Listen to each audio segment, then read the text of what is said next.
One of the most popular historical periods mentioned frequently in Western culture tends to be the Renaissance. The Renaissance was a time in which Europeans were in a sense evolving in their thinking, growing in their understanding of the world, and improving upon the ideas of classical antiquity. This was a pretty important time in European history. Since we've heard so much about this time period in world history, I thought it would be a good idea to discuss what was going on in Africa during this time.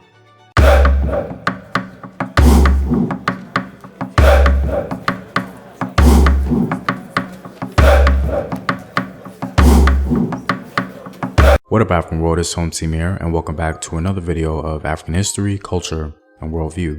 By supporting this channel on Patreon, you're helping in the creation of these videos and contributing to this content. On Patreon, you can find more in-depth courses on African history. And with the word from my sponsors, the Only Great Nation NFTs are a total collection of 5,000 digital images of 5 of the most popular kings of Africa, each carefully curated with 1,000 variations of the 5 kings. By creating these collectible goodies online of African history, there's no way that the African greats can be forgotten.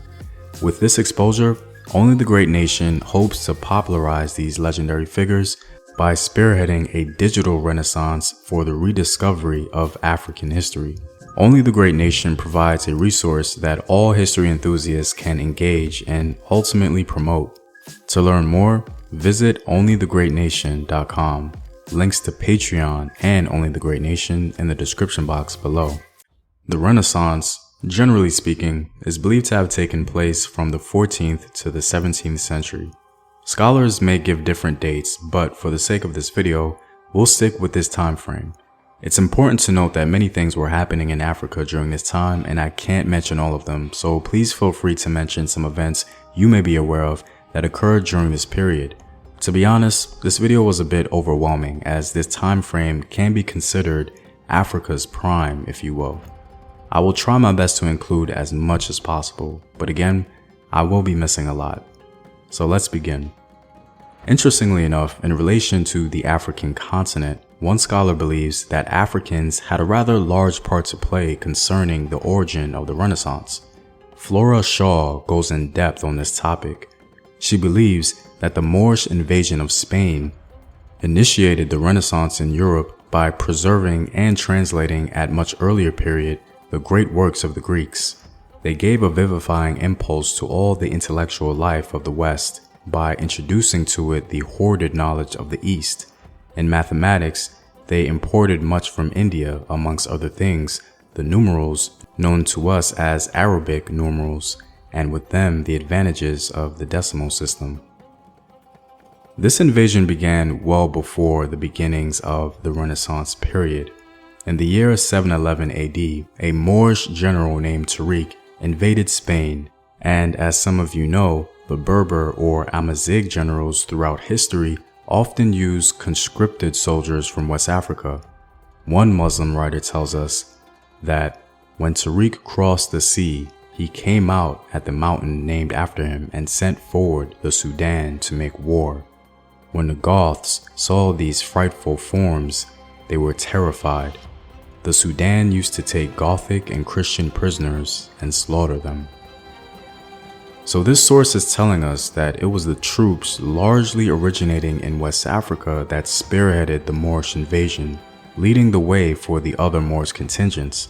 This little known and discussed part of history is interesting because this small piece of information greatly influenced our modern civilization. According to these sources, the European Renaissance wouldn't be possible without African soldiers originating from the north and the south, advancing the goals of Amazigh rulers. I think when we discuss Africa's role in world history, it's important to mention that, especially considering how popular the Renaissance period is. During the Renaissance era, the East African city-state of Kilwa was in its prime. Kilwa enjoyed its greatest prosperity around the years 1300 to 1500. Kilwa was politically independent and established a system of rule that allowed it to maintain law and order, administer justice, make war and peace, and organize successful commerce. By 1300 in West Africa, The Yoruba were beginning to reach their zenith in empire building.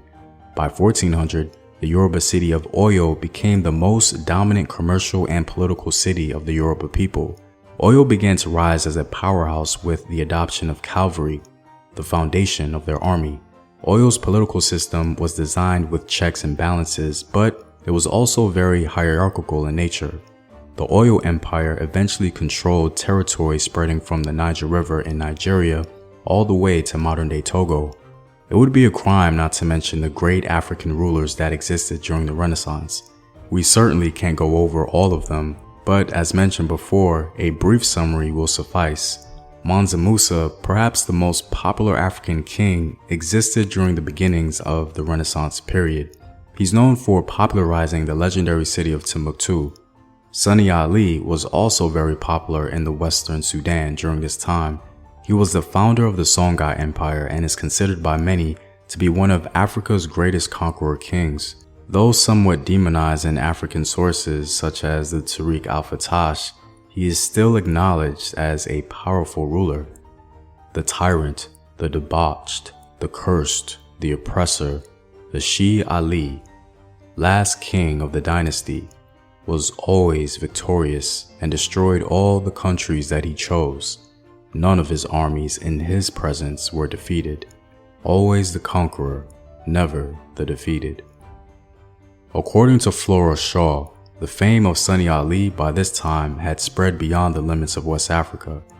He was recognized in Northern Africa as the most powerful of the black sovereigns of the West, and he's mentioned in European annals under the name of Sunni Heli, King of Timbuktu, whose power was acknowledged as extending to the West Atlantic coast. We also cannot forget African queens such as Queen Nzinga and Queen Amina. These African queens can be considered one of the most powerful and influential during the Renaissance period. Queen Nzinga of Central Africa was a queen of the 17th century during a time when the Portuguese were trying to gain control of Angola. She's remembered as a great diplomat and warrior, and she brilliantly played on African and European politics to position herself in power. She formed alliances with the Dutch to counter Portuguese influence, and she installed herself as singular regent on the thrones of Ndongo and Matamba. While she reigned, the Portuguese could not get a stronghold over the region, and it is for that reason why she's remembered. According to oral tradition, Queen Amina expanded the empire of Zaria in northern Nigeria, which included kingdoms such as the Nupe and others. She also extended her influence over Kano and Katsina. At this time, Zaria under Queen Amina conquered all the towns as far as Kwarafara and Nupe. Every town paid tribute to her. The Sarakin Nupe sent 40 eunuchs and 10,000 kolas to her. She was the first to have eunuchs and kolas in Hausaland. In other words, she's considered a warrior queen, probably the greatest of West Africa. Some even credit her for constructing earthen walls around her cities. It was under her rule that the state of Zaria became the most powerful in all of Hausaland in or around the 15th century. To illustrate the idea that African kingdoms and empires were in their prime during the Renaissance period, I thought it fitting to discuss two African rulers who flexed their muscles against the Portuguese. Our first king is Nkanga Mvika of the Congo Empire. During this time, the relationship between Congo and Portugal was deteriorating. The breakdown in the relationship with Congo came to a boiling point once Portuguese governors in the region allied with a very powerful African group known as the Mbangala, which ultimately led to the Portuguese defeating Congo at the Battle of Mbumbi. The Portuguese not only enslaved average citizens of Congo but also the very elite, sending them to Brazil. Anti-Portuguese riots broke out all over Congo and a new king came to the throne.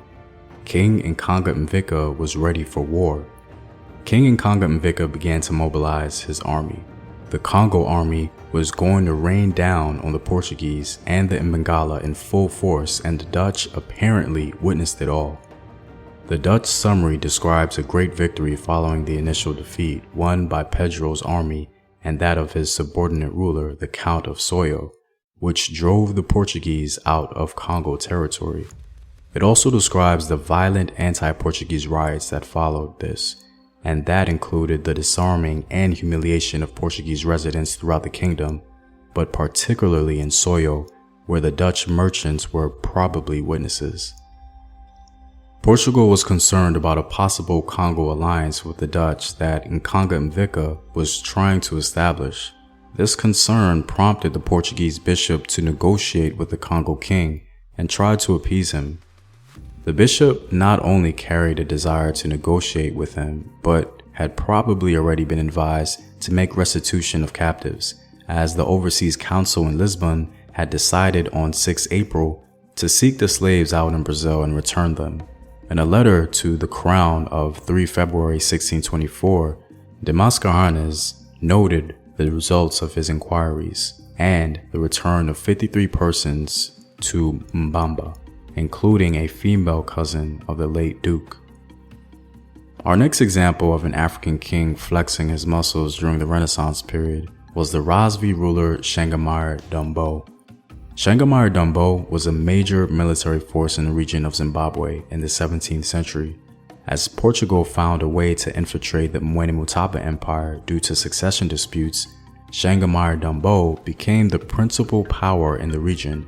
He constantly defeated all his African foes, and at one point, the Mwene Mutapa throne seeking independence from Portugal asked for the Shangamire's aid. The great Rasvi ruler accepted the call, and in November 1693, Shangamire Dombo rendered the Portuguese helpless under his rule. The Rasvi army attacked Portuguese settlements, destroyed churches, defiled their holy vessels and sacred images, dug up Portuguese graves, and committed other acts that totally demoralized them. What Shangamire Dombo was able to accomplish was unprecedented in Southern African history, especially if you compare it to Portuguese power exhibited along the Swahili coast. The Shangamire dynasty prompted many Portuguese settlers to leave the plateau altogether and move into the Zambezi Valley. As it concerns African civilization, during the early portion of the Renaissance period in Europe, Africa, specifically below the Sahara, was in the latter years of its prime. It was a period of imperial expansion, the establishment of learning centers, economic growth, and African sovereignty. Well, I'm all out, guys. If you like these videos and want to help in its continued production, consider supporting the home team on patreon.com. The link is in the description box below. Know thyself. Remember your ancestors. Peace.